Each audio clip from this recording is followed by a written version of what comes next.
The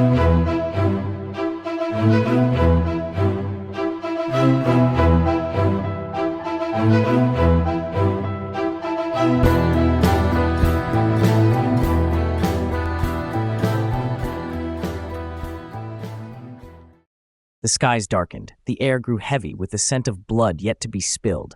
Across the realms, every being, mortal and divine, knew that the end was near. The battlefield was set. Vigrid, the vast plain, would be the final stage of creation's last war. Both sides stood ready. Swords were drawn, shields were raised, and then the horns sounded. The horns of war echoed across the 9 realms, and the end had begun. From the east, Naglfar, the ship of the dead, sailed through the boiling seas, its deck overflowing with restless spirits. Loki stood at its helm, his grin stretching unnaturally wide, his eyes filled with vengeance. Jörmungandr, the great serpent, slithered beside the ship, his body coiling around the world, his poison seeping into the sky itself. From the south, Surtr and his fire giants marched, their footsteps leaving charred scars upon the land. His flaming sword, bright as a second sun, burned with the heat of a dying world. The frost giants of Jotunheim, bitter and vengeful, came from the north, their icy weapons clashing in preparation for the slaughter. And from the depths of Hell's domain, Fenrir, the monstrous wolf, bounded forward, his jaws stretched impossibly wide, ready to devour all in his path. On the other side, the gods stood ready. Odin, mounted upon Sleipnir, led the charge, his golden spear, Gungnir, glinting in the fading light. Beside him, Thor cracked his knuckles around Mjolnir's handle, his muscles taut with anticipation. Freyr, without his magic sword, gripped a hunting blade, knowing it would not be enough. Tyr, the one-handed god of war, stepped forward to face the beasts, fearless despite knowing his doom. And then the battle began. Odin rode forth, meeting Fenrir in the heart of the battlefield. The wolf lunged, his massive fangs snapping like thunder, but Odin weaved through the attacks, striking with his spear. Yet even the wisdom of the Allfather could not save him. With a final, terrible lunge, Fenrir caught Odin in his jaws. The Allfather, who had seen all that was and all that would be, fell at last. Thor's wrath ignited as he saw his father fall. With a mighty swing of Mjolnir, he struck Jörmungandr, the Midgard serpent, with such force that the earth itself cracked. Lightning flashed across the sky, and the serpent shrieked, lashing out with venomous fury. The two enemies fought with titanic strength, the world trembling beneath their blows. Freyr met Surtr in single combat, but without his magic blade, he was doomed. Though he fought with all his might, the fire giant's burning sword cut through him, and the god of prosperity fell to ruin. Tyr faced Garm, the bloodthirsty hound of hell, and though he slew the beast, he too succumbed to his wounds. Heimdall, the watchman of the gods, clashed blades with Loki, their battle as inevitable as the rising sun. Steel rang against steel, their strikes fueled by centuries of resentment. With a final thrust, Heimdall's sword pierced Loki's heart, but not before the trickster dealt him a mortal wound in return. They fell together, locked in their eternal enmity. The battlefield was a storm of chaos, gods and monsters locked in a deadly struggle. Blood soaked the fields of Vigrid, the very sky darkened with the smoke of burning worlds. The end had come, and there would be no turning back. The battle raged on, but the fates had already decided its course. One by one, the gods met their end, their strength no match for the forces of destruction that had been set in motion long ago. Thor stood victorious over Jörmungandr, his hammer having crushed the serpent's skull with a final, earth-shattering blow. But victory was fleeting. The venom of the Midgard serpent had already seeped into his veins. He stumbled, Mjolnir slipping from his grasp. With barely 9 steps taken, the thunder god collapsed onto the battlefield, his body convulsing as the deadly poison took its toll. The skies above wept with thunder as his final breath left him. Across the field, Vidar, son of Odin, burned with silent rage. His father had been devoured by Fenrir, but vengeance had not been forgotten.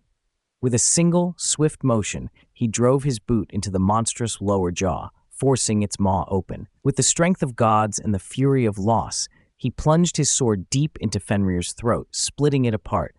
The beast let out a final, strangled howl before falling dead at last. The chaos was unending. Freyr had perished at the hands of Surtr. and now the fire giant turned his burning blade upon the world itself. The battlefield became an inferno, the air thick with the scent of ash and blood. The cries of dying warriors mixed with the howling wind as the very fabric of existence unraveled. Tyr, the god of war, lay motionless, his battle with Garm having taken his life. Heimdall's golden eyes dimmed as he exhaled his last breath beside Loki, their fates sealed together in death. As Surtr lifted his blazing sword, the final moment arrived. The fire giant, standing amidst the ruins of gods and monsters alike, raised his weapon high. The flames of Muspelheim roared as he brought it down, setting the world ablaze. The sky burned as Surtr's sword fell, its flames spreading across the battlefield like an unstoppable tide. The fire giant stood tall amidst the wreckage of gods and monsters, his fiery form illuminating the darkness of the dying world. There was no more war, no more battle, only the inevitable destruction that had long been foretold. The land itself split apart, jagged fissures opening across Midgard, swallowing entire cities and forests. The oceans, poisoned by Jörmungandr's death throes, rose in great waves, crashing down upon what little remained. Smoke choked the heavens as the very air became thick with heat and ash. The great tree Yggdrasil, the pillar of all existence, groaned and trembled, its branches weighed down by the unraveling of fate. From Asgard to Jotunheim, from Midgard to Niflheim, no realm was spared. The mountains crumbled, the rivers boiled away, and the stars flickered and died.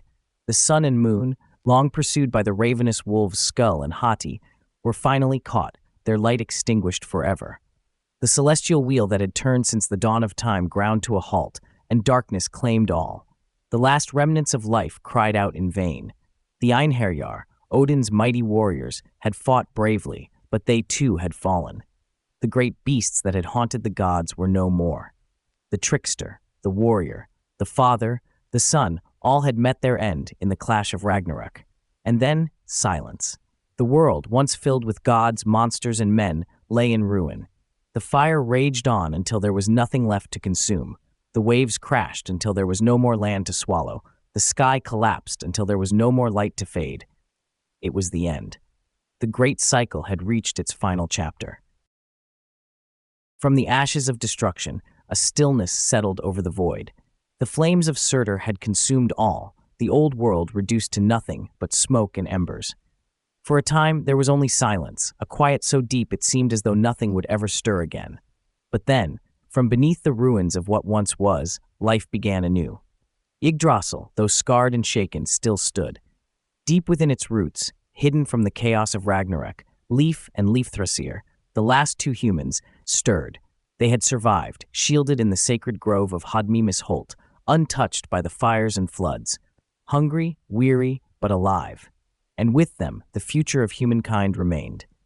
From the heavens, Baldur, the shining god who had once fallen to Loki's treachery, returned from the underworld. No longer bound by Hel's grasp, he emerged into the new world, a beacon of hope among the ruins. With him came his brother Höður, the blind god who had unwittingly struck him down. In death, their enmity had faded, and together they would guide the world's rebirth. Vidar and Vali, the sons of Odin, also remained. Though their father had perished in Fenrir's jaws, they had survived the battle, destined to rule over the new Asgard. They were joined by Thor's sons, Modi and Magni, who now carried Mjolnir, their father's mighty hammer, as a symbol of the power that once was. The world itself began to heal. The land, though scorched, was not lost. New shoots of green broke through the blackened earth, rivers began to flow again, and the sun, reborn from the lineage of Sol, the fallen sun goddess, rose once more, casting light upon the reborn world. A new age had begun. The gods of old had fulfilled their fate, and a new pantheon, born from their ashes, would take their place. The cycle had turned once again, as it always had and always would. And so, the tale of Ragnarök was not only a story of destruction, but one of renewal.